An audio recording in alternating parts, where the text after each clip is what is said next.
Hi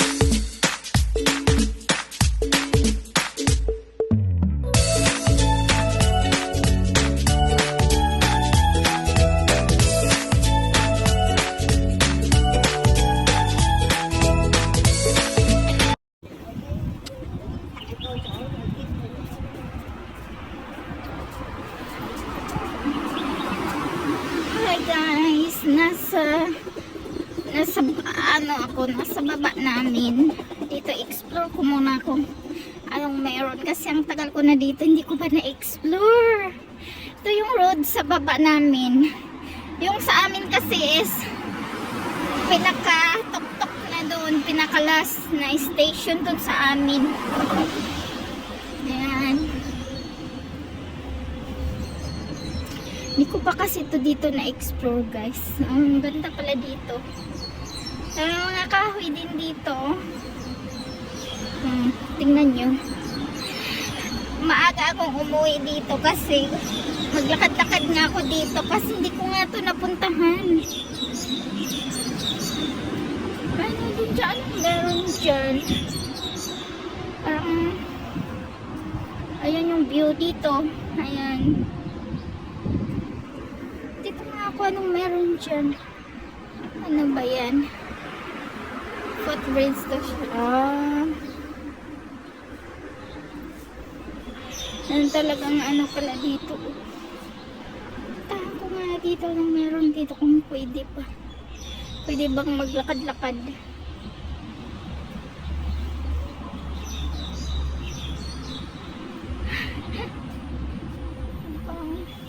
Saan ba tayo? Doon pa pala. Ayan. Uminom nga muna tayo ng coffee. Meron dyan. Sarap yata mag-explore doon. Naguguluhan ako. Ayan, brot. Kainin ko muna yung snacks ko. Tapos may coffee ako dito. Dito ba yan? Gusto na tayo mag-explore. Pinakon kasi ako kaya kainin ko muna to. Pinakita tapos may coffee. Ako yung coffee ko is maunta. Iba lang ang coffee kasi namin kung hindi ng coffee. So, is maunta. Naglansom na ako dito. Kasi pag nalamit dito sa water, naliin ko. Kasi kung dito talakad-lakad dito sa amin dahil kaba namin. Kasi lagi ako doon sa church, doon Sunday.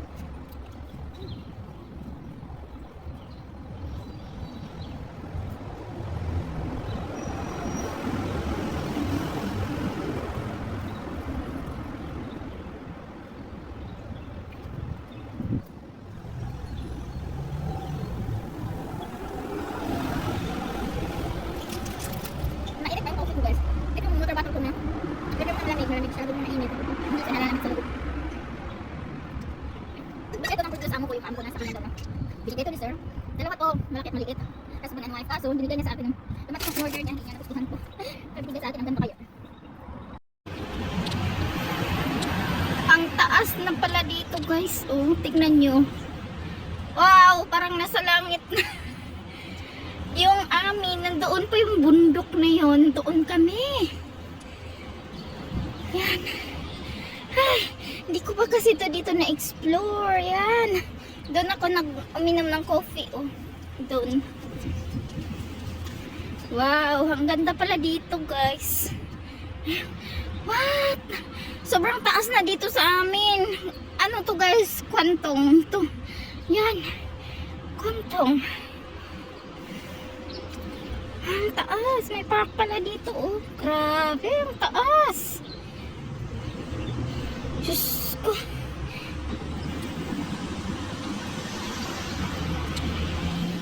Ang taas. Sobrang taas na dito. Ayun, may park din doon. Oh. Ay, grabe. Trek, ang trek. Grabe.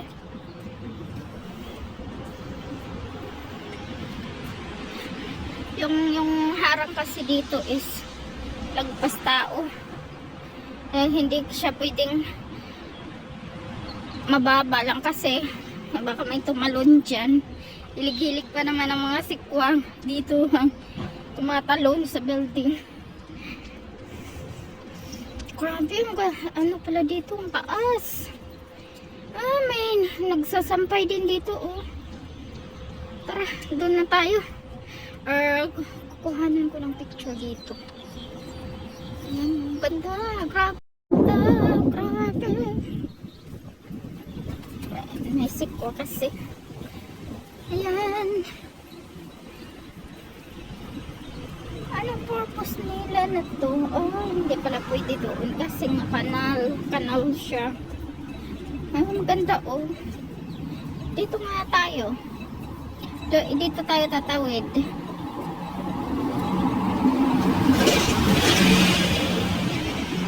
Or mas maganda kaya dito or dito sa kabila.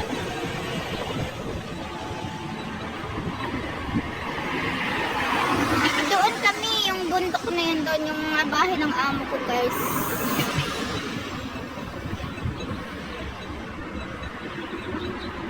Dito na lang tayo sa kabila.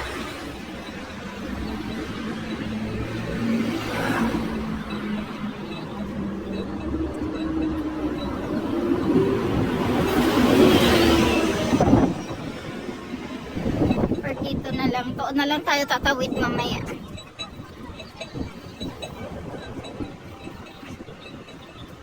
Ano ba yan? School siya. First time kong mag-explore dito. Ayun, yung road doon, yung papunta sa amin. Ang taas na yan, oh. Pag dumadaan kami dyan, ang tinay pa, Bisaya pa. Gahiyos-hiyos ang tiyan.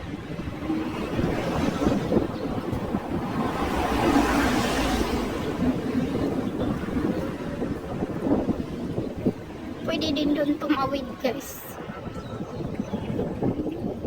Tingnan nyo guys, ang taas na yan.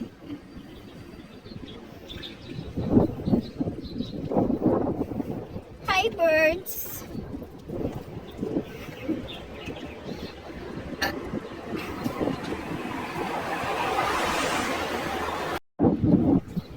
Ayan, dito ako guys. Kakat-kakat ako dito. Doon pala yung park. First time ko magkakatakat dito kasi yung taas doon yung road papunta doon sa amin sa taas. Kaya sobrang taas na talaga doon. Marami din tao dito.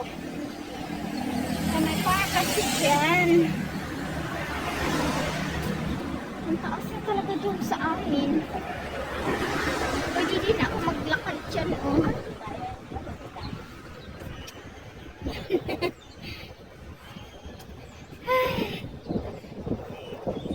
Ano na, mag-isang taon na kami dito. Kalahating taon pala. 6 months. August, September, October, November, December, January. Mag 6 months pala. Ngayon ko lang to dito na-explore. Ang ganda. Maganda kayo mag-explore kasi winter, hindi mainit, hindi ka pawisan. Charo tayo dito. Tingnan nyo. Pasaway talaga itong sikwa na to. Ayan, pwede palang umakyat doon, oh. Kasi ano yan, escalator.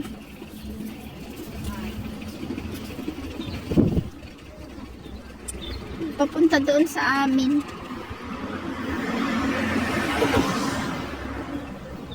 Dito muna tayo. Daming ano dito, oh.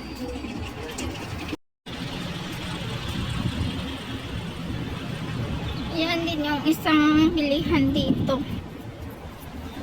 Yan. May mga bilihan dyan. Tapos yung taas dito. Yay, nakakalula. Oh, meow. Ay, grabe, nakakalula talaga, oh. Ang ganda ng view. Sobrang taas pala dito.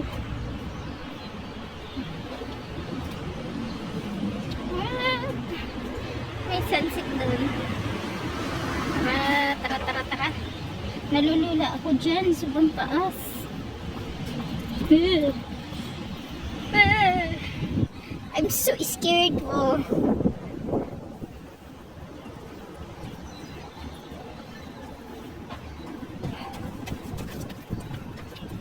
Ganda. Grabe, ang taas. Ang taas-taas na talaga dito. Kaya pagka ano,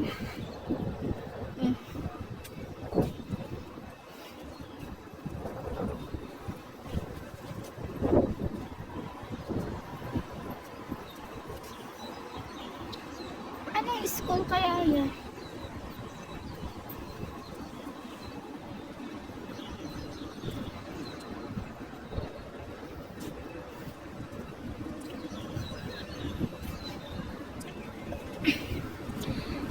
Alam nyo guys, yung kauna-unahang amo ko, nandito sila sa Untat. Untay or Untat? Untat yata. Basta dito na building na yan. Kasi nakasakay ko siya 3 beses. Gusto ko sanang sabihan na hi, kaso hindi na. Mas okay na yung hindi ko siya kilala. Pero as in parang ewan ko alin dyan na building, basta dito siya nakatira. Pasaway ko yun na amo. Pero 8 years ako sa kanya. May LS ako dun sa kanya. Kahit ano, kahit sobrang stricto yun. Doon din ako natutong magluto sa kanya. Kasi hamakin mo, binagsakan ako ng kawali. O hindi ka matuto sa kanya, iwan ko lang.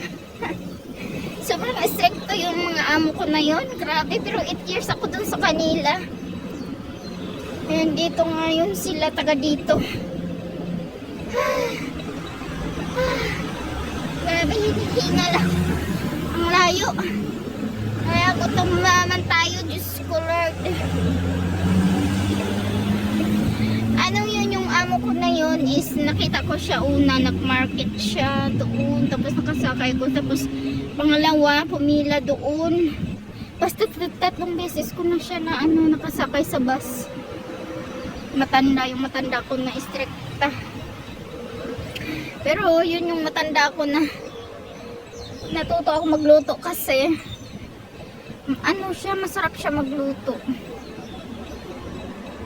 Tapos kung anong kinakain nila, nakakain ko din sa mga restaurant, mga buffet. Marami na ako napuntahan, yun talaga is bongga yun sa foods.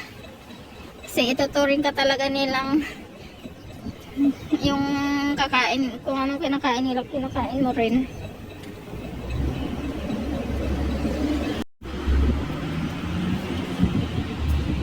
Unpat.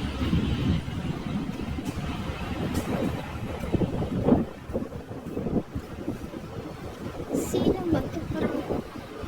Parang tinignan ko.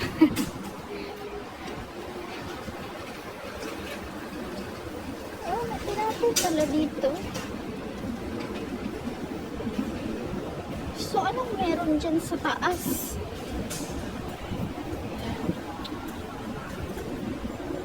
Ano bang meron dyan?